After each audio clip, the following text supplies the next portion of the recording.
આ છે અમારું ગામ. અહીંથી દવાખાને જવા માટે એક નાનો પુલ આવે છે.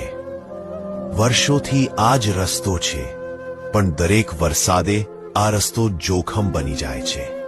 વરસાદ પડતા પુલ નીચે પાણી ભરાઈ જાય છે અને લોકોને જીવના જોખમમાં એ પુલ પાર કરવો પડે છે.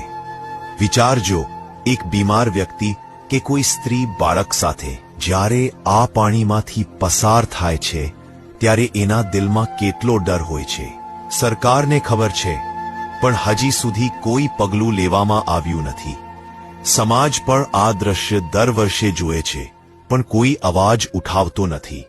હવે સમય આવી ગયો છે બોલવાનો, કારણ કે આ પુલ માત્ર રસ્તો નથી, આ લોકોના જીવનનો સવાલ છે.